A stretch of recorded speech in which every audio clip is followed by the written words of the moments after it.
Hello दोस्तों, मैं जयपाल सिंह स्वागत करता हूं exam online classes YouTube channel पे। हमारा टॉपिक चल रहा था सिंपल इंटरेस्ट, और सिंपल इंटरेस्ट में हमारे अब तक के 52 क्वेश्चन हमने कंप्लीट कर लिए थे। आज हमारा नेक्स्ट क्वेश्चन चलेगा 53 से। 53 से हमारा टाइप 4 कंप्लीट, टाइप 4 आपका चलेगा। इससे पहले हमारा टाइप 3 हमारे कंप्लीट हो चुके हैं। तो देखिए, क्वेश्चन शुरू करते हैं। क्वेश्चन है आपका, 2,525 रुपये की राशि दो भागों में निवेशित की जाती है। पहले भाग पर 7% ब्याज की दर से 4 वर्ष के लिए प्राप्त साधारण ब्याज दूसरे भाग पर 6% वार्षिक दर से 7 वर्ष में प्राप्त ब्याज के बराबर है। तो दोनों भागों का अंतर ज्ञात कीजिए। तो देखिए दोस्तों, क्वेश्चन कुछ नहीं है, क्वेश्चन बहुत ईजी है।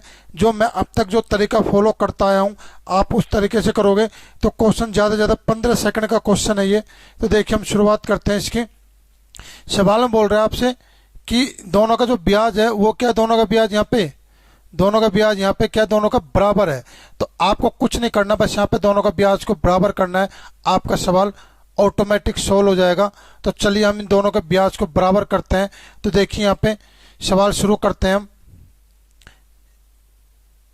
देखो यहाँ पे मैं ये मान के चलता हूं कि पहले को भी कितने रुपए दिए इसने, 100 रुपये दिए, और दूसरे को भी इसने कितने रुपए दिए भाई, यहाँ पे 100 रुपये दिए।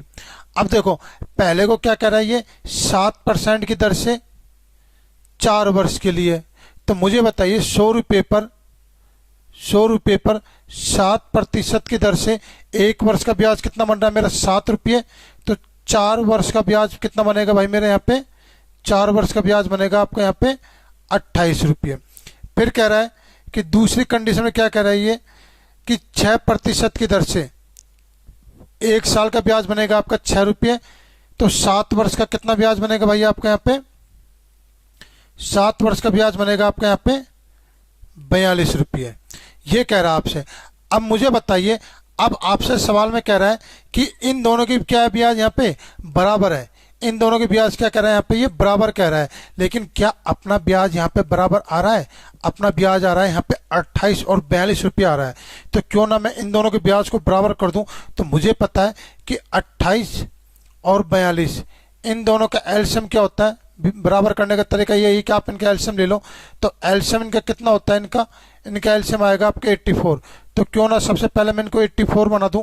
तो इसको मल्टीप्लाई करूंगा कितने से, 3 से। इसको मल्टीप्लाई करूंगा कितने से, 2 से। जब आपकी दर और समय दोनों का सेम है, इनमें कोई परिवर्तन नहीं कर रहे, तो ब्याज में जितना परिवर्तन होगा उतना ही परिवर्तन आपका यहाँ पे मूलधन में भी होगा। तो यहाँ पे 2 का परिवर्तन हुआ है, तो यहाँ पे 2 का परिवर्तन। तो अब देखिए, पहले का मूलधन आ गया आपका 300 रुपये, दूसरे का जो मूलधन आया वो आया आपका यहाँ पे 200 रुपये। तो अब मुझे बताइए कि मेरे अकॉर्डिंग तो टोटल राशि 300 और 200, कुल राशि कितनी है भाई मेरे यहाँ पे, 500 रुपये है मेरे अकॉर्डिंग। लेकिन सवाल के अकॉर्डिंग यही राशि कितनी है भाई आपके यहाँ पे, 2,525। तो 1 यूनिट बराबर मेरा आ जाएगा यहाँ पे, 1 यूनिट बराबर आ जाएगा मेरे यहाँ पे, कितना आएगा भाई यहाँ पे, तो 1 यूनिट बराबर आएगा मेरे यहाँ पे। अगर मैं इसको करने बैठूं यहाँ पे, 2,525 बटे 500, ये मेरा 1 यूनिट आ गया। लेकिन सवाल में क्या कर रहा है आपसे, सवाल में पूछ रहा है इन दोनों भागों का अंतर। तो मुझे बताइए, इसका 300 रुपये है मूलधन, इसका 200 है।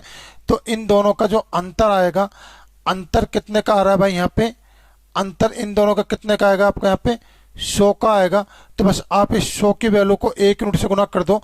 तो 100 की वैल्यू को जो मैं 1 यूनिट से गुना करूंगा तो मेरा आंसर कितना आ जाएगा, क्योंकि 100 क्या मेरे यहाँ पे अंतर है, इस 100 अंतर को मैं 1 यूनिट से गुना करता हूं तो मेरा अंतर आ जाएगा दोस्तों यहाँ पे 2 0 कट गई। तो मेरा अंतर आ जाएगा यहाँ पे 505 रुपये। यही क्या मेरा यहाँ पे आंसर है। तो आपका ऑप्शन नंबर सी, ये आपका आंसर है 505 रुपये। ये आपका क्या हो जाएगा यहाँ पे आंसर हो जाएगा। तो उम्मीद है क्वेश्चन आपको समझ में आया। बहुत ही ज़्यादा इजी क्वेश्चन था। बस जो मैं तरीका अब तक आपको कराते आ रहा हूँ पिछली 4 क्लासों में, आप उस तरीके को फॉलो कीजिए। मैं बता रहा हूँ, इनसे बेस्ट तरीका दुनिया में कहीं नहीं मिलेगा आपको। चलिए नेक्स्ट क्वेश्चन देखिए यहाँ पे। अगला क्वेश्चन क्या कह रहा है यहाँ पे कि एक व्यक्ति 18,000 रुपये को 3 भागों में 2:3:4 में बांटकर साधारण ब्याज के अंतर्गत कर्ज देता है। साधारण ब्याज के अंतर्गत कर्ज दे रहा है। यदि पहले और दूसरे भाग को उसने 6% और 8% की दर से कर्ज दिया तो तीसरे भाग को कितने प्रतिशत की दर से कर्ज दिया जाएगा? कुल मिलाकर 12% की दर से साधारण ब्याज प्राप्त हो। कहीं ना कहीं सवाल में आपको समय नहीं दे रखा, तो समय मेरा 100% कितना है यहाँ पे? 1 वर्ष है। तो मुझे बताइए कि पहले तो मैं बात करता हूं कि अगर मैं यहाँ पे जैसे इंक चेंज कर लेते हैं, हम यहाँ पे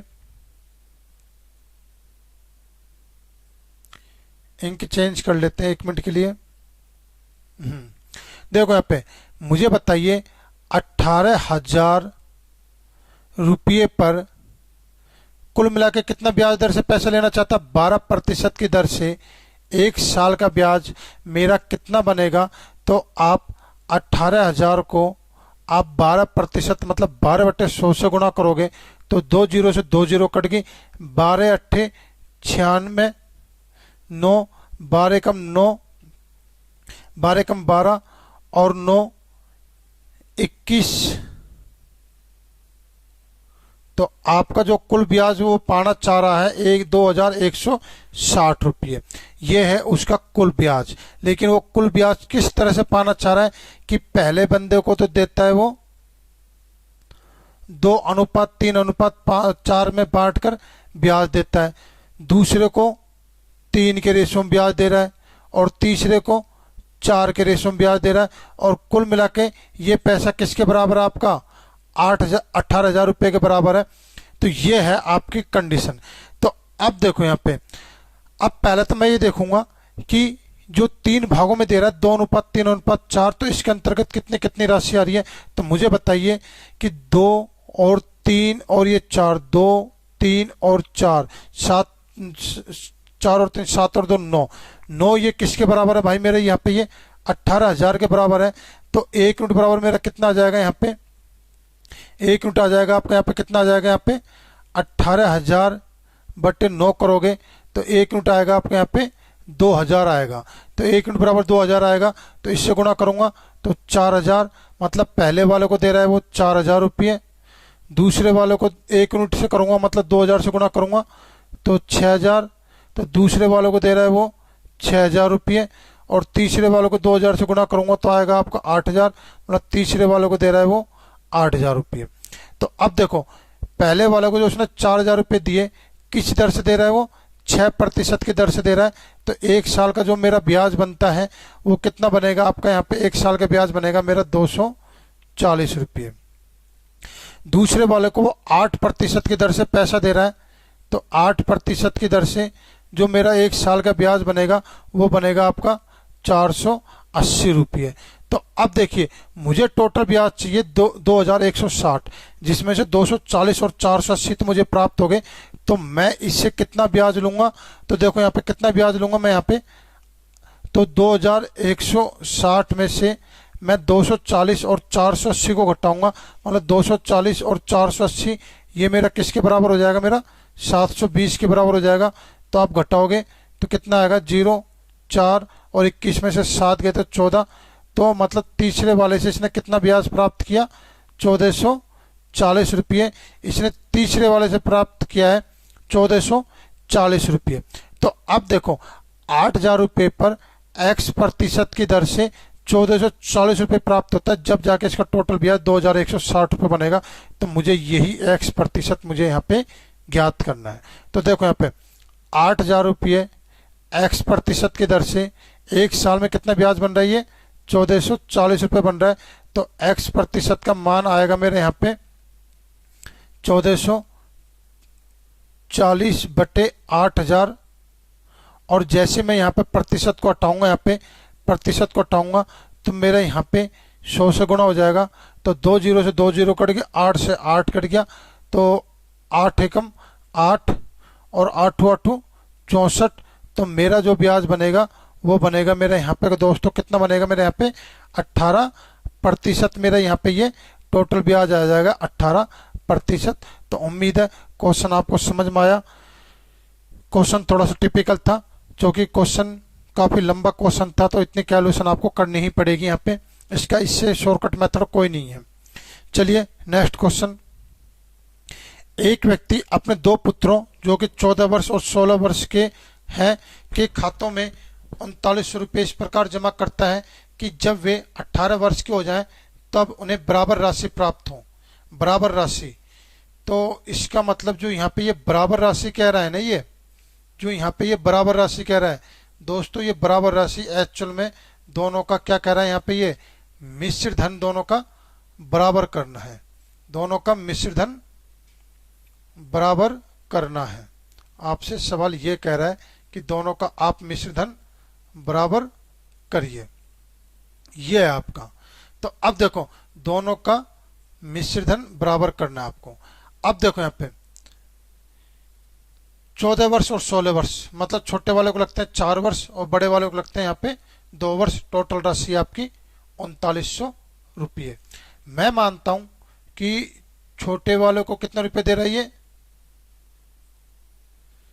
छोटे पुत्र को दे रही है कितने रुपए दे रही है, 100 रुपये, और बड़े पुत्र को भी कितने रुपए दे रही है यहाँ पे, ये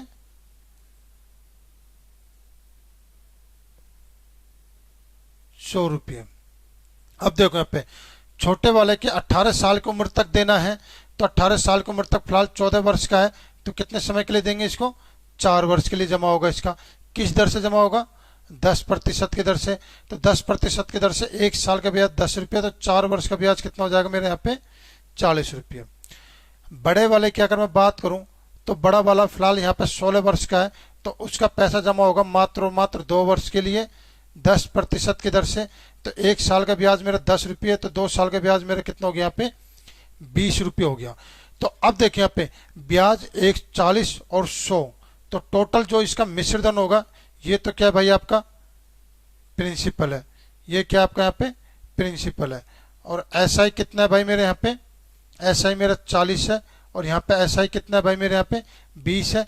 तो अमाउंट मेरा कितना आ जाएगा भाई यहाँ पे, अमाउंट आ जाएगा इसका टोटल 140, और इसका अमाउंट कितना आ जाएगा टोटल यहाँ पे 120, ये आ जाएगा आपका। तो अब देखो, अब आपसे सवाल कह रहा है कि दोनों का मिश्र धन क्या है पे बराबर है, तो मुझे ये दोनों क्या करने हैं यहाँ पे बराबर करने हैं। तो बराबर करने के लिए मुझे पता है कि 140 और 120 इन दोनों का जो एलसीएम होगा, वो एलसीएम कितना आएगा भाई आपका यहाँ पे 840 रुपये आएगा। तो मुझे इसको 840 करना गुणा में 7, मैं थोड़ा सा एक और इंक चेंज कर लेता हूँ। तो इन दोनों का मुझे बराबर करना है, तो इसको 7 से गुणा करूंगा, 7 से गुणा करेंगे इसको, तो और इसको करेंगे हम, नहीं इसको करेंगे हम 6 से गुणा, और इसको करेंगे हम 7 से गुणा। तो 6 से गुणा करेंगे तो बन रहा है आपका 840, और ये भी कितना बन रहा है भाई आपका यहाँ पे ये 840। तो अब देखिए आप, ये 840 और ये 840, क्या ये दोनों मिश्र धन बराबर हो गए, बराबर हो गए। हम सवाल की शर्त हमने पूरी कर दी, अब हम हमारा काम करेंगे। तो देखिए जैसे हमने इसको 6 से गुणा किया तो ऑटोमेटिक ये भी 6 से गुणा हो जाएगा, 7 से इसको गुणा किया तो ऑटोमेटिक ये भी 7 से गुणा हो जाएगा। तो मुझे बताइए टोटल रकम यहाँ पे 600, और यहाँ पे टोटल रकम कितनी है भाई आपके यहाँ पे 700। तो देखिए यहाँ पे कुल मिला के मेरा जो पैसा है कितना, 600 और 700, कुल मिला के मेरा पैसा बनता है यहाँ पे कितना बन रहा है भाई यहाँ पे 1300 रुपये। लेकिन सवाल कह रहा है कि नहीं भाई कुल पैसा कितना भाई आपका यहाँ पे 3900 रुपये। तो दोनों को बराबर कर दो, 1 यूनिट बराबर मेरा कितना आ जाएगा भाई यहाँ पे, 1 यूनिट बराबर आ जाएगा मेरा यहाँ पे 3। तो 1 यूनिट बराबर जैसे ही मेरा 3 आ गया, अब आपसे पूछ रहा है यहाँ पे कि मुझे बताइए, सवाल क्या पूछ रहा है आपसे कि छोटे पुत्र के खाते में कितनी राशि जमा करी। तो छोटे पुत्र के राशि में हमने 600 रुपये अब तक मान के चल रहे थे, तो इसको जैसे हम 1 यूनिट से गुणा करेंगे, 1 यूनिट से जैसे हम इसको गुणा करेंगे तो आपकी टोटल रकम आ जाएगी 1800 रुपये। तो छोटे पुत्र के खाते में हमने 1800 रुपये जमा की, यही हमारा क्या यहाँ पे आंसर है। बस सवाल में आपसे कहा था कि इन दोनों का मुझे मिश्र धन बराबर करना है, जो कि लास्ट में प्राप्त होगा। तो मैंने इन दोनों का मिश्र धन 840 और 840 बराबर कर दिया, तो मेरा सवाल हो गया। बस मुझे यहाँ पे यही करना था। उम्मीद है क्वेश्चन समझ में आया। चलिए नेक्स्ट क्वेश्चन करते हैं। देखो यहाँ पे 20,000 रुपये राम अपने 2 दोस्तों को उधार देता है। पहले दोस्त को 12,000 रुपये 8% साधारण ब्याज दर पर, और राम अपनी कुल राशि पर 10% कमाना चाहता है, तो दूसरे दोस्त को किस साधारण ब्याज पर देना चाहिए उसको रकम। तो देखिए, राम के पास है कुल रकम कितनी है भाई, राम के पास है कुल रकम यहाँ पे 20,000 रुपये। समय आपका 1 वर्ष, तो 20,000 रुपये पर 10% की दर से राम को 1 साल बाद कुल मिला के कितना रुपया मिलना चाहिए, 12,000 रुपये मिलना चाहिए। कुल मिला के कितना रुपया मिलना चाहिए इसको, 12,000 रुपये मिलना चाहिए। अब लेकिन सवाल में क्या कह रहा है आपसे ये, कि राम पहले दोस्त को देता है, ये कितने रुपए देता है पहले दोस्त को, 12,000। तो सीधी सी बात है, दूसरे दोस्त को कितना रुपया देगा ये, 8,000 रुपये देगा। तो इन दोनों का जो प्लस होगा 12 और 8, 20,000 रुपया आपका बन गया। तो पहले दोस्त को 12,000 रुपये देता है, किस दर से देता है ये, 8% की दर से देता है 1 साल के लिए। तो इसका जो पैसा बनता है वो कितना बनेगा आपका, 960 रुपये। 12,000 पर 8% की दर से 1 साल का पैसा 960 रुपये बनेगा। अब इसको जितना यहाँ पर पैसा मिलेगा इन दोनों का बराबर कितना होना चाहिए, 2,000 होना चाहिए।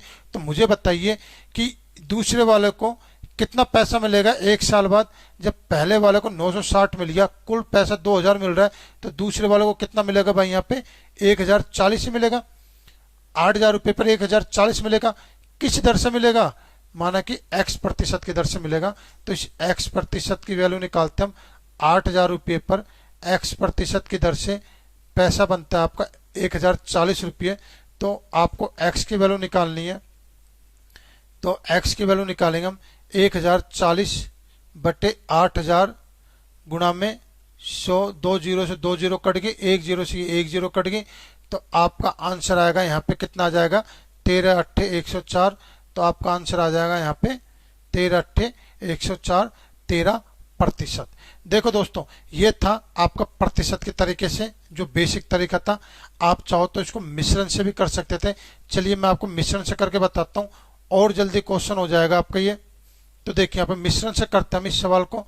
तो मिश्रण से करते हैं, तो एक बार मैं इसकी इंक चेंज कर लेते हैं। देखो यहाँ पे पहले दोस्त को देता है वो कितने रुपए देता है भाई, वो 12,000 रुपये। दूसरे दोस्त को दे रहा है वो कितना दे रहा है भाई यहाँ पे, ये 8,000 रुपये। और पहले दोस्त को किस दर से दे रहा है भाई, वो 8% की दर से। और दूसरे दोस्त को माना कि किस दर से दे रहा है, वो x% की दर से। और कुल मिलाकर उसको रकम कितने पे मिल रही है, 10% की दर पर लाभ कमाना चाहता है। ये आपका मिश्रण बनकर तैयार हो गया। अब आप इसको कर सकते हो। तो देखिए यहाँ पे हम इसको करते हैं यहाँ पे। तो अब आप मिश्रण, आपने अगर पहले पढ़ रखा है तो आप मिश्रण आसानी से कर समझ जाओगे आप। मैं इनका रेशो निकालता हूँ। तो रेशो अगर मेरे निकल का आएगा तो कितना निकल का आएगा, यहाँ पे आएगा 2 और यहाँ पे आएगा मेरा 3, 3:2 रेशो आएगा। तो देखिए आप यहाँ पे 10 में से 2 गए तो मेरा बच्चा 8। इसमें से 10 में से इसको घटाएंगे और 10 में से इसको मैं यहाँ पे, सॉरी 1 मिनट को, 10 में से मैं इसको घटाऊंगा तो मेरा बचेगा 8। और 10 में से मैं इसको जोड़ूंगा तो मेरा आएगा यहाँ पे 13। तो इसकी वैल्यू कितनी आ जाएगी आपके यहाँ पे, 13%। आप चाहते तो इसको मिश्रण से भी कर सकते थे। तो उम्मीद है क्वेश्चन समझ में आया। चलिए नेक्स्ट क्वेश्चन देखिए। यहाँ पे राम ने श्याम से 6300 रुपये 14% की दर से उधार लिया और उसमें कुछ पैसा मिलाकर 16% की दर से कृष्ण को दे दिया। यदि 3 वर्षों में राम का 618 रुपये का लाभ हो तो बताइए उसने कितनी राशि मिलाई थी। देखिए यहाँ पे इनमें सबसे बड़ा कर्जदाता है आपका कौन है, सबसे बड़ा कर्जदाता है यहाँ पे श्याम। तो सबसे पहले हम लिखेंगे यहाँ पे श्याम के बारे में। तो देखिए यहाँ पे श्याम से राम ने पैसा लिया 6300 रुपये 14% की दर से, और राम से पैसा लिया कृष्ण जी ने। तो राम ने कृष्ण जी को पैसा दिया 6300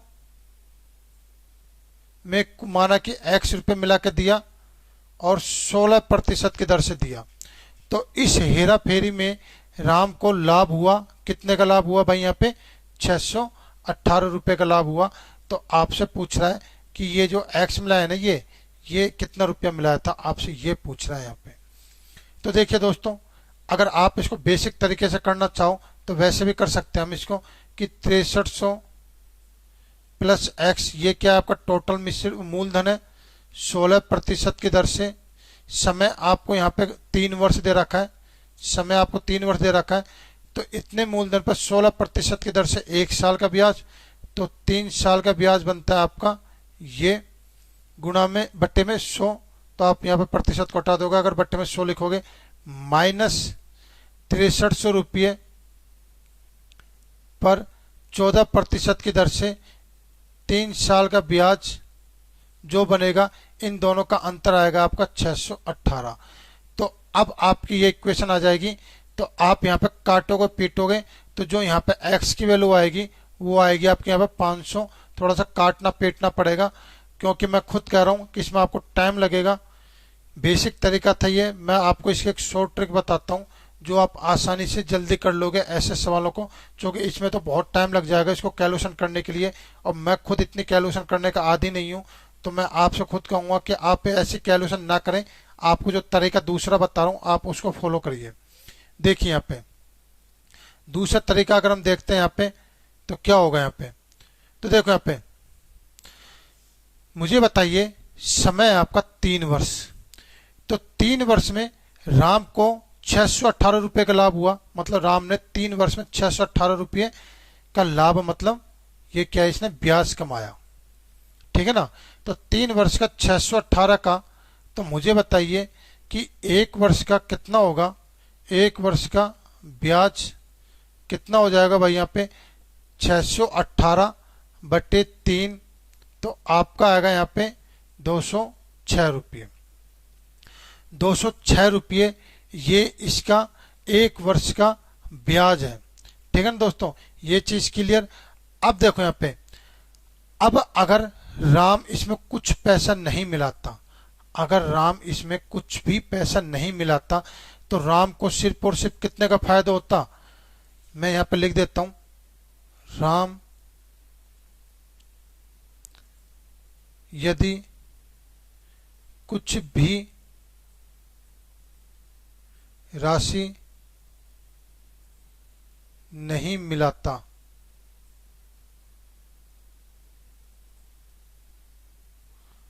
तो राम को केवल 2% का लाभ होता। अब 2% एक्चुअल में ये है कितना, मुझे ये देखना है। तो देखिए यहाँ पे 6300 का 2%, जो कि कुल राशि पे 2% का फायदा होता है, इसको गुणा में बट्टे में 100, तो आपका राम का लाभ होता है यहाँ पे 126 रुपये, लेकिन राम ने लाभ कमाया 206 का। तो मुझे बताइए कि राम ने एक्स्ट्रा कितने का लाभ कमाया है, इसने एक्स्ट्रा पैसा खर्च कर, ओ सॉरी ये मिट गया, चलो इसको वापस मिटा लिखते हैं, ये गलत दब गया यहाँ पे, इसको वापस लिखते हैं। देखो यहाँ पे वापस समझा देता हूँ, ये डिलीट हो गया। 3 वर्षों में राम को मिला लाभ 618 रुपये का, जो ये लाभ ये एक्चुअल में इसका ब्याज है। तो 1 वर्ष में राम का लाभ ब्याज होगा, 1 वर्ष का ब्याज कितना हो जाएगा इसका, 618 बट्टे 3, तो इसका लाभ आ जाएगा आपका 206 रुपया। ये है, ये जब है कब है, जब राम ने इसमें एक्स्ट्रा राशि मिलाई। लेकिन अगर राम इसमें एक्स्ट्रा पैसा नहीं मिलाता, तो देखो यहाँ पे मैं लिख देता हूं इसको, राम यदि राशि नहीं मिलाता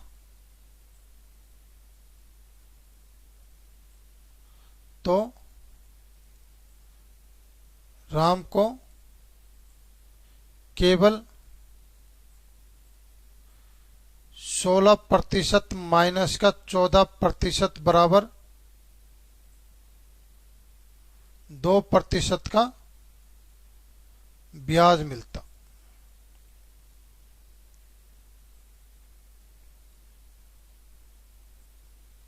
अब देखो यहाँ पे सिर्फ 2% का ब्याज मिलता है, और ये 2% किस पे ब्याज मिलता है भाई आपका, 6300 पे मिलता, 2/100। तो राम को जो कुल मिला के ब्याज कितने का प्राप्त हुआ भाई यहाँ पे 126 रुपये का। ये था इसका ईमानदारी का पैसा, लेकिन इसमें इसने एक्स्ट्रा पैसे मिला के 126 की वजह इसने 206 रुपये कमाए। तो मुझे बताइए इसने कुल मिला के कितना रकम एक्स्ट्रा कमाया। तो इसने कुल मिला के जो रकम कमाया 206 में से 126 घटाएंगे, 80 रुपये का इसने फालतू का पैसा कमाया। ये 80 रुपये का जो इसने पैसा कमाया ये तो था इसके अतिरिक्त पैसा मिलाने की वजह से जो इसका पैसा बना फालतू का 80 रुपया। किस दर से बना है भाई इसका, 16% की दर से। तो 16% को मैं 80 के बराबर करूंगा तो 1 यूनिट बराबर आएगा मेरा यहाँ पे 80/16%, मतलब 80/16%, ऊपर जाएगा गुणा में 100। तो आपका पैसा बन जाएगा यहाँ पे टोटल 500 रुपये। यही क्या यहाँ पे आपका आंसर था। ये था इस सवाल को करने का शॉर्ट तरीका। और इससे पहले जो हमने सवाल किया है वो था आपका बेसिक तरीका, लेकिन उससे क्या थोड़ा सा सवाल लेंथी था, तो इसलिए मैंने आपको शॉर्ट तरीका बताया। उम्मीद है समझ में आ गया। चलिए नेक्स्ट क्वेश्चन। राम ने श्याम से कुछ धनराशि 6% की दर से उधार ली। यदि ब्याज की दर 0.5% की दर से बढ़ रही है तो साइज चेंज कर लेते हैं 1 मिनट। तो 4 वर्षों के बाद राम ने 1,45,000 रुपये केवल ब्याज के तौर पर कमाए, तो कितना रुपया उसने उधार लिया। ज़्यादा से ज़्यादा सवाल ये मैं बताऊं आपको, ये सवाल ज़्यादा से ज़्यादा 10 सेकंड का सवाल है, 10 सेकंड का क्वेश्चन है। अगर आपका बेसिक क्लियर है तो देखो यहाँ पे मैं मान के चलता हूं कि राम ने टोटल श्याम से कितना पैसा लिया, इसने राम ने श्याम से टोटल पैसा लिया, इसने कितना लिया 100 रुपये उधार लिया। तो देखो यहाँ पे पहले साल 6% की दर से जो इसका पैसा बनता है 6 रुपये बनेगा। दूसरे साल कितने की वृद्धि हो जाती है इसमें 0.5%, मतलब 6.5% की दर से इसका पैसा बनेगा 6.5। तीसरे साल भी 0.5% की वृद्धि हो जाती है, तो 7% इसका रेट ऑफ इंटरेस्ट बन गया, तो इसको पैसा मिला 7 रुपये। और चौथे साल भी इसमें 0.5% की वृद्धि होती है, तो इसका रेट ऑफ इंटरेस्ट बना 7.5%, तो टोटल इसका पैसा बना 7.5 रुपये। तो कुल मिला के जो ये पैसा है, ये पैसा किसके बराबर हो गया आपका भाई यहाँ पे, ये पैसा हुआ आपका यहाँ पे टोटल किसके बराबर हुआ, इसकी टोटल ब्याज के बराबर। और जो कि ब्याज सवाल में कितनी दे रखी है भाई आपको यहाँ पे 1,35,000 रुपये दे रखी है। तो अब देखो यहाँ पे इतना दे रखी है, तो मुझे बताइए 1,35,000 हमारे किसके समान आ रहा है, 6.5 और 7.5 14, 14 और 6 20, 27 के बराबर आ रहा है। तो 27 को जैसे ही मैं 1,35,000 के बराबर करता हूं तो 1 यूनिट बराबर आता है मेरा यहाँ पे 1 यूनिट बराबर आता है मेरा यहाँ पे 5,000। ये 5,000 आ गया। तो अब आपसे पूछा यहाँ पे कि कितना रुपये उधार लिया, आप कितना मान के चल रहे थे यहाँ पे 100 रुपये उधार मान के चल रहे थे। इस 100 को मैं 5,000 से गुणा करता हूँ तो मेरी रकम बनती है यहाँ पे 5 लाख रुपये। और यही आपका सवाल था, सी ऑप्शन 5 लाख रुपये। चलिए नेक्स्ट क्वेश्चन। 7,930 रुपये की राशि 3 भागों में विभाजित की जाती है। ए बी सी को क्रम में से 2 3 4 वर्षों के लिए 5% साधारण ब्याज पर ऋण के रूप में धार दी जाती है। यदि समय पूरा होने पर तीनों को मिश्र धन बराबर मिले तो ए ने कितने रुपए का उधार लिया था। सवाल बहुत ज़्यादा टिपिकल सवाल है, थोड़ा सा लेंथी है, कैलकुलेशन मांगता है सवाल। तो चलिए हम कैलकुलेशन करते हैं इसकी। तो देखिए यहाँ पे ए बी सी 2 या 3 या 4 वर्षों के लिए 5% दर दे रखी है। तो देखो यहाँ पे मैं मान के चलता हूं, यहाँ पे पहले तो एक बार इसकी इंक चेंज कर लेते हैं। देखो यहाँ पे मैं मान के चलता हूं यहाँ पे ए बी और ये आपका सी। ए को भी रुपया दे रहा है 100 रुपये, बी को भी दे रहा है 100 रुपये और सी को भी दे रहा है यहाँ पे 100 रुपये। ए को दे रहा है ये 2 वर्ष के लिए 5% की दर से। तो मुझे बताइए 5% की दर से 1 साल का ब्याज 5 रुपये, तो 2 साल का ब्याज बनता है भाई मेरा यहाँ पे 10 रुपये। ये क्या आपके यहाँ पे प्रिंसिपल है, सब कुछ ये आपका प्रिंसिपल है। और ये क्या आपके यहाँ पे SI बन रहा है, साधारण ब्याज बनता है आपका। बी को ये पैसा देता है, किस दर से दे रहा है, 5% की दर से। कितने समय के लिए दे रहा है ये, 3 वर्ष के लिए दे रहा है ये। तो 5% की दर से 1 साल का ब्याज 5 रुपये, तो 3 साल का ब्याज बनता है आपका 15 रुपये। सी को देता है ये 5% की दर से 1 साल के ब्याज 5 रुपये, तो 4 वर्ष का ब्याज बनेगा मेरा यहाँ पे 20 रुपये। तो यहां तक आपका सवाल कंप्लीट हो गया। अब बात करते हैं मिश्र धन की। तो देखिए यहाँ पे मुझे बताइए, इसका मिश्र धन मूलधन 100 रुपये, ब्याज 10 रुपये, तो इसका मिश्र धन बनता है 110 रुपये, इसका मिश्र धन बनता है 115 रुपये, और इसका मिश्र धन बनता है यहाँ पे 120 रुपये। और सवाल में साफ साफ कह रहा है कि जो इनका मिश्र धन है वो क्या है यहाँ पे भाई, बराबर है। इनका मिश्र धन आपका यहाँ पे क्या कह रहा है, बराबर है। तो मुझे यहाँ पे 110, 115 और 120 इन तीनों को आपस में बराबर करना पड़ेगा। तो बराबर करने के लिए मैं इनका रेशो लेता हूं, कोई दिक्कत नहीं, आप रेशो ले लो यहाँ पे। तो देखो यहाँ पे अगर मैं इसको यहाँ पे काटता हूं तो ये सारे के सारे आपके 5 से कट रहे हैं, ये 22, ये 23 और ये आपका 24। उम्मीद है समझ में आया। तो अगर मैं इनका इनवर्स रेशो लेता हूं,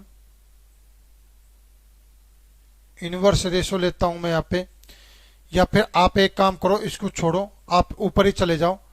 तो देखो यहाँ पे 100 को मैं 23 गुणा 24 से गुणा करता हूं, इसको करूंगा मैं 22 गुणा 24 से, और इसको करूंगा मैं यहाँ पे 22 गुणा 23 से।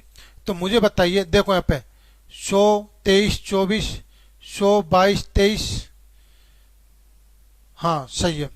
देखो यहाँ पे इसको सबसे गुणा करना पड़ेगा, 22, 23, 24 से, हाँ सबसे गुणा करना पड़ेगा इसको 22 से, और इसको करना पड़ेगा 23 से, और इसको करना पड़ेगा आपका 24 से। ये आ गया आपका। तो देखिए यहाँ पे मैंने इन सब का यहाँ पे क्या कर दिया, मिश्र धन। एक काम करो, इसको छोड़ो, यहाँ से थोड़ा लंबा पड़ जाएगा, आपको समझ में नहीं आएगा, इस चीज को छोड़ो आप, यहाँ पे थोड़ा टिपिकल पड़ जाएगा आपके लिए। मैं एक काम करता हूँ, इनका इनवर्स रेशो ले लेता हूँ, इनवर्स रेशो से हो जाएगा ये। देखो यहाँ पे इनवर्स रेशो लेता हूँ मैं इसका, तो इसका तो आएगा आपका 23 गुणा में 24, इसका आएगा आपका 22 गुणा में 24, और इसका आएगा आपका 22 गुणा में 23। तो 23 दो बार, 22 दो बार, और 24 भी आपका 2 बार, बिल्कुल सही है। और ये जो इन सबका जो टोटल रेशो अगर मैं निकालूं, तो टोटल इनका निकालो तो ये किसके बराबर बैठेगा, आपका 7930 के बराबर बैठेगा। तो चलिए इस सवाल को करते हैं। यहाँ पे 23 गुणा 24, अगर आप इसको काटते हो तो ये कटेगा आपका 12 बार, ये कटेगा आपका 12 बार, और ये भी कटेगा आपका 11 बार। तो आपके यहाँ पर राशि आती है टोटल 12 तिया 36, 3 बार दोनों 24 और 3 27, 276 प्लस का यहाँ पर आता है आपका 22 दूनी 24, 2 22 दूनी 24 और 2 26, 264, और आपका यहाँ पर आता है 11 तिया 33, 3 11 दूनी 22 और 3 25। तो ये आ गया आपका। अब देखो यहाँ पे ये आपका किसके बराबर है, मुझे बराबर करना है किसके, ये 7930 के बराबर करना है। तो अब देखो यहाँ पे मैं इन सबको जोड़ता हूँ, 276। सवाल थोड़ा सा लेंथी सवाल है, क्योंकि सवाल इसी तरह का ये। तो देखिए यहाँ पे इन सबको जोड़ता हूँ मैं, तो मेरा आता है यहाँ पे 6 4 10 3 13, ये आ गया आपका। और 8 6 14 और 5 19, और ये आ गया आपका 793। तो ये आ जाता है मेरे यहाँ पे 793। तो अब देखो यहाँ पे 793 आ जाता है आपका यहाँ पे। अब जो मेरे ये 793 है, ये मेरा सवाल के अकॉर्डिंग किसके बराबर है, यहाँ पे ये 7930 के बराबर है, गुणा में 10 करना पड़ा मुझे। तो ऑटोमेटिक ये रेशो भी इसके अकॉर्डिंग चेंज होगा, तो इसको 10 से गुणा करूंगा तो मेरी छोटे वाले की रकम आ जाएगी 2760 रुपये। आपसे सवाल में पूछ रहा है एक की रकम पूछ रहा है, तो एक की रकम कितनी आ गई यहाँ पे 2760 रुपये। सवाल को थोड़ा समझना, सवाल थोड़ा टिपिकल है। देखो यहाँ पे सवाल को वापस समझाता हूँ मैं आपको। देखो यहाँ पे सवाल क्या कर रहा है, 7930 रुपये की राशि 3 भागों में विभाजित करते हैं। ए बी सी को 2, 3 और 4 वर्षों के लिए 5% की दर से उधार देता है। समय पूरा होने पर तीनों का मिश्रधन बराबर कर रहा है ये। तो देखो यहाँ पे तीनों का मिश्रधन क्या कर रहे हैं, यहाँ पे ये बराबर कर रहा है। तो मैं सवाल आपको वापस समझा देता हूँ। ये देखो यहाँ पे मैंने माना कि इसको दे रहा 100 रुपये, इसको भी दे रहा 100 रुपये और इसको भी दे रहा है यहाँ पे 100 रुपये। इसको दे रहा 5% की दर से, इसको भी 5% की दर से, इसको भी 5% की दर से। 2 वर्ष के लिए इसका ब्याज बना आपका 10 रुपये, इसका ब्याज बना 3 वर्ष के लिए 15, इसका ब्याज बना 4 वर्ष के लिए 20 रुपये। तो टोटल जो आपका मिश्रधन आ गया, आपका आ गया यहाँ पे 110, इसका आ गया 115 और इसका आ गया आपका यहाँ पे 120 रुपये। तो अब देखो यहाँ पे मुझे इन सबका इनवर्स रेशो लेना है, क्योंकि मुझे यहाँ पे क्या करना है, इनका मिश्रधन को यहाँ पे मुझे बराबर करना है। तो मिश्रधन को मैंने बराबर किया तो मैं इन सबके मिश्रधन 110, 115 और 124, 120, 110, 115 और 124 इन सबका एलसीएम लूंगा मैं। एलसीएम जो भी मेरा आएगा तो मुझे इन सबको इसके एलसीएम को बराबर करना पड़ेगा। थोड़ा डाटा टिपिकल हो जाएगा। तो मैंने क्या कर दिया, इनका इनवर्स रेशो ले लिया। क्योंकि इनवर्स रेशो लेने का मतलब यही है कि मैं इनके मिश्रधन को मैंने ऑटोमेटिक बराबर कर दिया। तो इनवर्स रेशो ले लिया, 22 को छोड़ा तो 23 गुना 24 ले लिया मैंने ये वाला, और 23 को छोड़ा तो 22 गुना 24 ले लिया मैंने यहाँ पे ये, और 24 को छोड़ा तो 22 गुना 23 ले लिया, और इनको काटा पीटा तो 276, 264, 253, ये मेरा 793 के बराबर आया मेरा कुल रकम। लेकिन सवाल कह रहा है कि नहीं भाई कुल रकम आपकी कितनी है, 7930 है। तो मैंने इसको 10 से गुना किया तो ऑटोमेटिक ये रेशो भी 10 से गुना हो जाएगा और आपकी कुल राशि कितनी आ जाएगी, 2760 रुपये।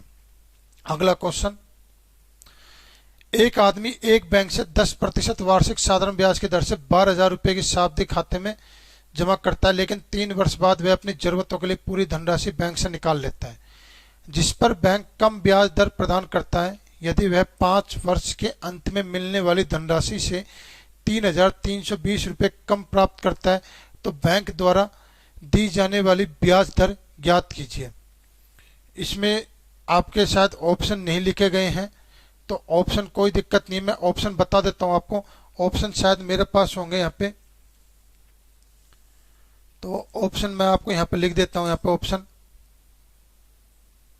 देखिए, यहाँ पे शायद सवाल मेरे पास होगा ये।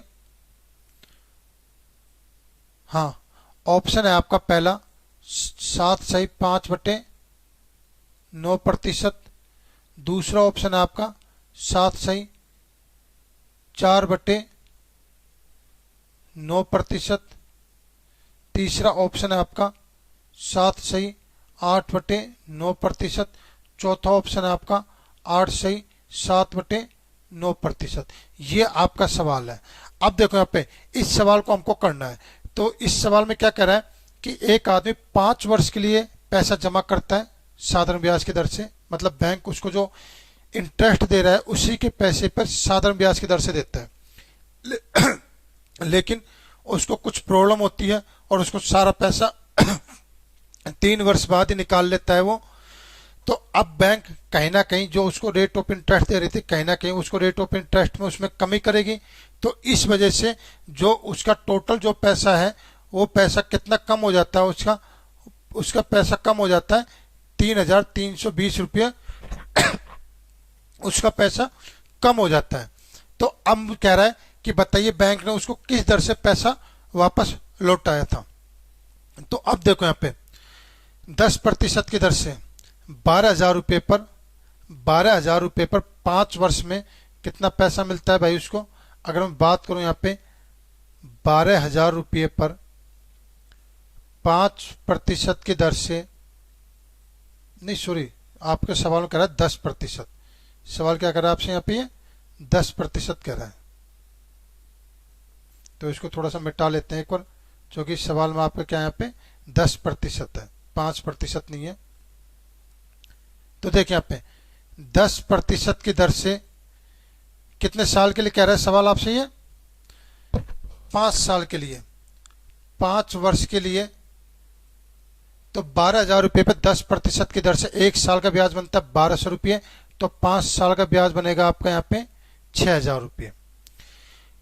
अब सवाल कह रहा है कि इसको जो ये पैसा मिला, इसको पैसा कितना कम मिला भाई, उसको पैसा मिला 3,320 रुपये उसको कम मिला।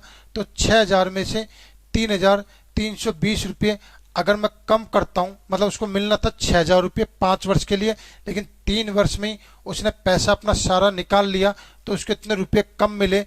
तो मैं देखता हूं कि एक्चुअल में उसको कितने रुपये मिले। 3,320 रुपये तो उसको कम मिलते हैं, लेकिन मिलते कितने हैं, तो माइनस करेंगे इसको, ये 8 आ जाएगा, ये 6 आ जाएगा और ये 2 आ जाएगा। तो उसको एक्चुअल में जो रकम मिलती है वो मिलती है 6,680 रुपये उसको ब्याज मिलता है। कितने पे मिलता है उसको, 12,000 रुपये पे मिलता है। किस दर से मिलता है मुझे नहीं पता, किस दर से ये मुझे ज्ञात करना है, लेकिन समय 3 वर्ष के लिए। ये सवाल है, आपके इक्वेशन बनकर तैयार हो गई। अब आप सवाल कर सकते हो। तो देखिए 12,000 रुपये पे x% की दर से 3 वर्ष का ब्याज, तो 12,000 रुपये पर x% मतलब x/100 की दर से 3 वर्ष का ब्याज मेरा बनता है 2,680 रुपये। तो आप इसको यहाँ पर काट सकते हो, ये 1 0 कट गई।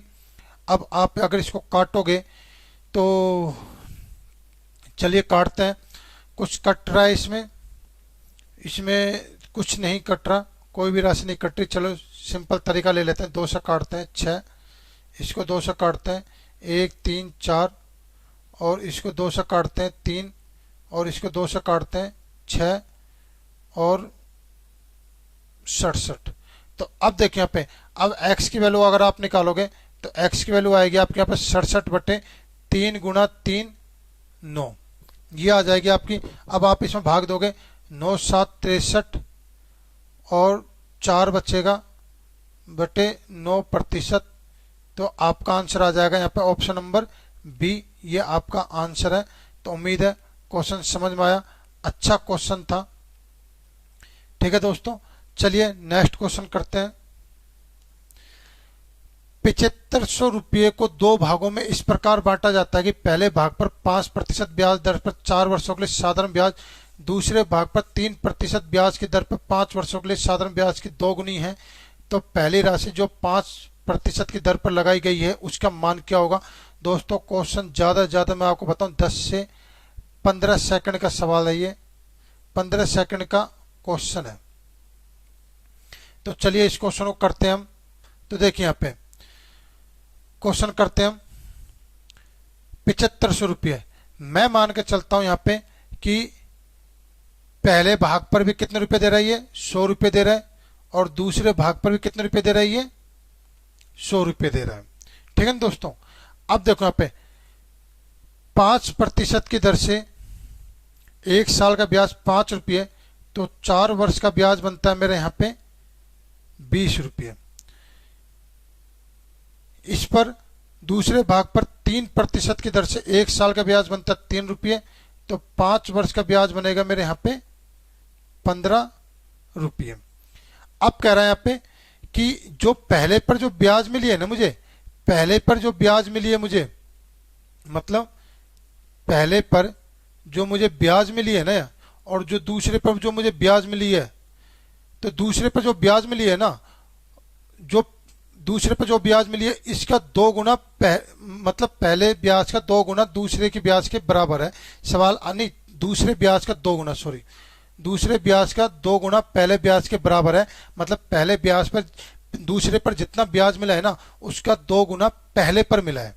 सवाल आपसे ये कह रहा है कि 3% वाला जो आपका ये है, इस पर जो ब्याज मिला है ना इसका 2 गुना आपको इस पर ब्याज मिला है, आपसे ये कह रहा है। तो कुछ नहीं करना, मुझे इस पर जो ये ब्याज मिला है ना, इस पर जो ब्याज मिला है इसका 2 गुना मुझे इस पर करना है, बस, और कुछ नहीं करना। तो मैं देखूंगा प्रिंसिपल तो मेरा ये है ही, ये साधारण ब्याज है मेरा। अब देखो यहाँ पे मुझे इसको इससे 2 गुना करना है, तो पहले तो मैं इनको बराबर कर लेता हूँ, 20 को और 15 को बराबर कर लेता हूँ। तो 20 और 15 का अगर मैं देखता हूँ यहाँ पे एलसीएम कितना आएगा भाई, तो एलसीएम आता है इनका 60। तो पहले तो मैं एक काम करता हूँ, इनको यहाँ पे 60 इनका एलसीएम ले लेता हूँ, 60 कर देता हूँ, इसको 3 से गुणा करूंगा तो ऑटोमेटिक ये भी 3 से गुणा होगा। इसको 2 से गुणा करूंगा, सॉरी 2 से नहीं 4 से, तो ऑटोमेटिक ये भी 4 से गुणा होगा। तो अब देखो यहाँ पे 60 हो गया और ये भी क्या हो गया मेरे यहाँ पे 60 हो गया। अब कह रहा है सवाल कि इस पर जो पहले पर जो ब्याज मिला है ना, ये क्या मिला है भाई, 2 गुना मिला है। ये क्या मिला है, इसका 2 गुना है। तो मैंने इसको 2 गुना कर दिया तो ऑटोमेटिक ये भी 2 से गुना हो जाएगा। मतलब इसका क्या कर दिया मैंने, इसका क्या कर दिया मैंने, इसका दुगुना है। कह रहे हैं ना आपसे सवाल में दुगुना है ये, तो मैंने इसको सिर्फ 2 गुना कर दिया तो ऑटोमेटिक ये भी क्या हो जाएगा आपका 2 गुना हो जाएगा। तो अब देखो मेरा कुल रकम कितना आ गया, 3 दूनी 6, ये आ गया मेरे कुल रकम 600 रुपये। और यहाँ पे कुल रकम आया मेरे यहाँ पे 400। तो 600 और 400 मेरा कुल रकम है यहाँ पे 1000। लेकिन सवाल कह रहा है कि नहीं भाई कुल रकम कितना है आपका यहाँ पे 7500। तो दोनों को बराबर करता हूं मैं, 1 यूनिट बराबर आएगा मेरे यहाँ पे 7500 बटे 1000, ये मेरा 1 यूनिट बराबर आ गया। अब आपसे सवाल क्या कर रहा है कि 5% की दर पर इस पर मैं जो राशि दी है ना, ये वाली इसकी वैल्यू निकालनी है। तो गुणा में क्या कर दूंगा, यहाँ पे मैं 600 कर दूंगा। तो 2 जीरो से 2 जीरो कट गई, 1 जीरो से 1 जीरो कट गई। तो 75 90 कितने, 75 छिक्के कितने होंगे आपके, अगर 75 छिक्के निकालोगे आप 720 और 30 450, और 1 जीरो आपका ये है ही, तो 1 जीरो और लगा दीजिए आप, तो आपकी कुल रकम आ जाएगी यहाँ पे 4500 रुपये। यही आपका आंसर है, ऑप्शन नंबर ए। तो उम्मीद है क्वेश्चन आपको समझ में आ गया। चलिए नेक्स्ट क्वेश्चन करते हैं। कोई धनराशि एक निश्चित समय के लिए 10% की दर पर निवेश की जाती है तो 35 रुपये बन जाते हैं।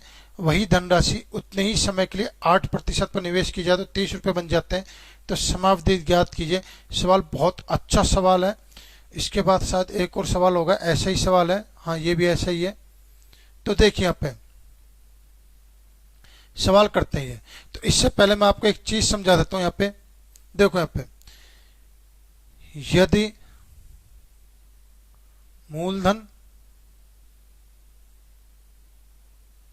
मूलधन और समय बराबर है तो difference of rate of interest, ब्याज दर में जितना अंतर होगा उतना ही अंतर आपका difference of SI simple interest में होगा।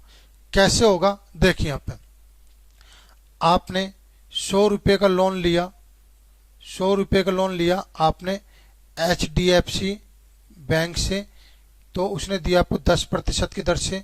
तो मुझे बताइए 1 साल बाद आप ब्याज दोगे उसको 10 रुपये। और 100 रुपये का लोन लिया आपने SBI बैंक से, सरकारी बैंक से, जहाँ पे आपको मिला 5% की दर से लोन मिला, तो आपने ब्याज दिया, कितने का ब्याज दिया भाई आपने 5 रुपये का ब्याज दिया। तो अब मुझे बताइए, देखिए यहाँ पे मुझे बताइए, यहाँ पे ये मूलधन और ये मूलधन दोनों का सेम है। ये मूलधन क्या है, दोनों का यहाँ पे सेम है, P मूलधन सेम, और टाइम आपका कितना दे रखा है दोनों के लिए, 1 वर्ष दे रखा है। तो मुझे बताइए यहाँ पे ये दर में परिवर्तन कितना हो रहा है आपका 5% का। तो इन दोनों में परिवर्तन कितना होगा आपका, एसआई में परिवर्तन कितना होगा भाई आपका यहाँ पे 5 रुपये का ही होगा। तो देखो दोनों की वैल्यू क्या आ रही है आपके यहाँ पे, दोनों में समान परिवर्तन हो रहा है। बस सवाल भी आपका यही है, अगला वाला सवाल समझना इसको। देखिए यहाँ पे कोई धनराशि एक निश्चित समय के लिए 10% पर निवेश की जाती है। तो माना कि इसका मूलधन है आपका, यहाँ पे मैं इसका मूलधन ले लेता हूँ P रुपये। तो इसका मूलधन मैंने ले लिया यहाँ पे P रुपये, समय है आपका T वर्ष, और दर है आपकी 10% की दर से 35 रुपये बन जाते हैं। जो आपका यहाँ पे जो 35 रुपये दे रखा है, ये दोस्तों एक्चुअल में क्या आपका यहाँ पे ये मिश्र धन है, ये एक्चुअल में आपका यहाँ पे मिश्र धन, ठीक है। अब कह रहा है यहाँ पे कि यही P रुपये की राशि T वर्ष में इतने ही समय में 8% पर निवेश की जाती है तो ये पैसा बनता मेरा यहाँ पे 30 रुपये। अब देखो यहाँ पे दोनों का, यहाँ पे मैं देखूंगा यहाँ पे दोनों का मूलधन दोनों का सेम है और टाइम भी क्या है आपका यहाँ पे सेम है, मूलधन और समय दोनों का सेम है। तो डिफरेंस ऑफ दर में जो परिवर्तन होगा उतना ही परिवर्तन आपका यहाँ पे एसआई में भी होगा। ये बात आई क्लियर? क्योंकि इससे पहले मैंने आपको ये चीज़ समझाई है कि दर में जितना परिवर्तन होगा यहाँ पे ब्याज में भी इतना ही परिवर्तन होगा। तो अब देखो यहाँ पे, तो इन दोनों में कितने का परिवर्तन हो रहा है भाई? यहाँ पे मैं थोड़ा इंक चेंज कर लेता हूं इसकी। देखो यहाँ पे दोनों में कितने का परिवर्तन हो रहा है? 2% का। और इनमें परिवर्तन कितने का हो रहा है भाई? यहाँ पे 5 का। तो दोनों को बराबर करता हूं तो 1 यूनिट बराबर मेरे यहाँ पे 1% बराबर आता है मेरे यहाँ पे 2.5। ये आ गया मेरे यहाँ पे। तो अब देखो यहाँ पे, अब मुझे समय निकालना है। तो 1% की दर से ब्याज बनता है 2.5 रुपये। तो मुझे बताइए यहाँ पे 10% की दर से ब्याज कितना, पैसा कितना बनेगा? तो गुणा में 10 करता हूं मैं, तो 10% की दर से पैसा बनता है यहाँ पे 25। तो ये 25 एक्चुअल में क्या है? ये ब्याज है। ये क्या? ब्याज है। तो जो 35 जो मेरा मिश्रधन था, इसमें 25 तो क्या है मेरा यहाँ पे ये ब्याज है और 10 रुपये क्या है भाई मेरे यहाँ पे ये मूलधन है। अब आपसे क्या पूछ रहा है? समय निकालना है। तो समय आप आसानी से निकाल लोगे। तो समय आपको निकालना है तो देखिए यहाँ पे आपको पता है कि, अब देखो यहाँ पे, अब मैं लगाता हूँ फॉर्मूला। ऐसा ही बराबर होता है आपका PRT/100। तो मूल ब्याज तो कितना आपका यहाँ पे 25 रुपये और मूलधन कितना आपका 10, दर कितनी आपकी 10%, समय आपको निकालना है ही बटे में 100। तो आपको कट जाएगा, टी बराबर आ गया आपका यहाँ पे 25 वर्ष।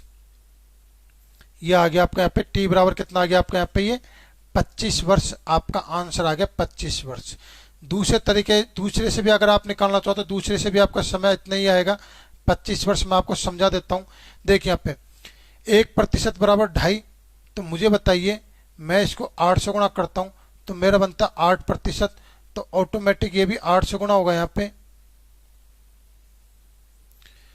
तो ये कितना बनेगा मेरे यहाँ पे 20 रुपये। तो मतलब 20 रुपये क्या है मेरे यहाँ पे ये ब्याज आया है। तो मतलब इस 30 रुपये में 20 रुपये तो क्या है भाई मेरे यहाँ पे ऐसा ही है और 10 रुपये क्या है भाई मेरे यहाँ पे ये प्रिंसिपल है। तो अब देखिए यहाँ पे, अब मुझे वही तरीका लगा देता हूँ। यहाँ पे मैं SI बराबर PRT/100। तो SI तो कितना है भाई मेरे यहाँ पे 20 रुपये है और मूलधन कितना भाई मेरे यहाँ पे 10 रुपये है। दोनों में मूलधन सेम ही आएगा।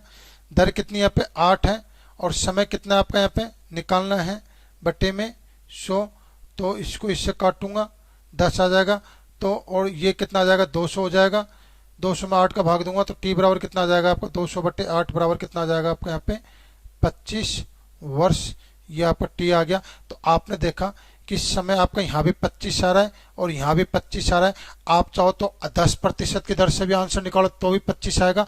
8% की दर से भी निकालोगे तो भी आंसर कितना आएगा आपका 25 ही आएगा। बस सवाल क्या था, आपको ये वाला कंसेप्ट आपको समझना था कि इस तरह से अगर आपका मूलधन और समय बराबर है तो रेट ऑफ इंटरेस्ट में जितना परिवर्तन होगा उतना ही परिवर्तन साधारण ब्याज में होगा। ठीक है दोस्तों, नेक्स्ट क्वेश्चन। कोई धनराशि एक निश्चित समय के लिए निवेश की जाती है। 10% पर 400 रुपये बन जाते हैं। वही धनराशि उतने ही समय के लिए 2% पर निवेश की जाए तो 200 रुपये बन जाते हैं। समावधि ज्ञात कीजिए। Previous question same to same इसी तरह का है। चलिए करा देते हैं आपको। देखिए यहाँ पे इंक चेंज कर लेते हैं इसकी।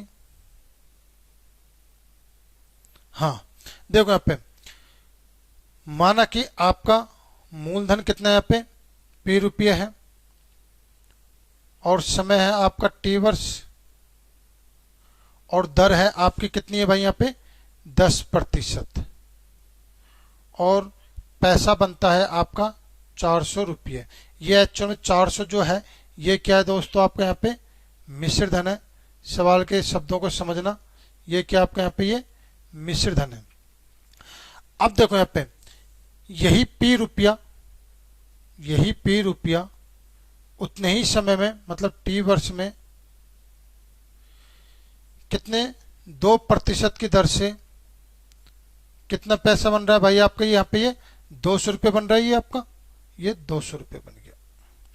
तो अब मुझे बताइए कि मूलधन आपका सेम, समय आपका सेम, तो दर में जितना परिवर्तन होगा 8% का परिवर्तन हो रहा है, तो ब्याज में भी इतने ही का परिवर्तन होगा 200 का।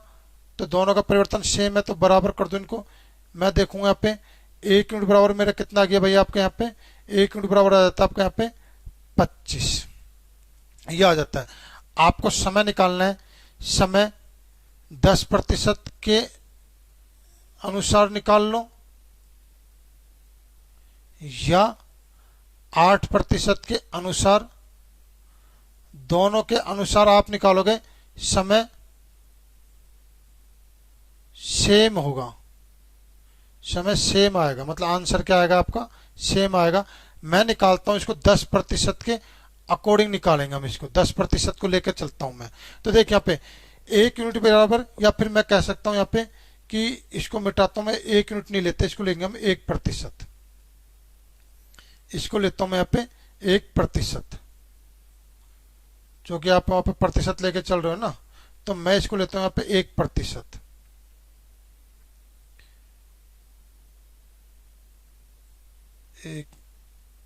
हाँ देखो यहाँ पे 1% बराबर आ गया आपका 25, तो आपको 10%, तो मैं इसको करता हूँ यहाँ पे 10 से गुना, तो आपका आ गया 10%, तो इसको भी 10 से गुना करता हूँ, तो आपका आ गया यहाँ पे 250, ये आ गया 250 जो मेरा आया है। इसका मतलब क्या आया है कि जो 400 रुपये थे ना, इसमें जो 250 है ना, ये क्या भाई मेरा यहाँ पे साधारण ब्याज है।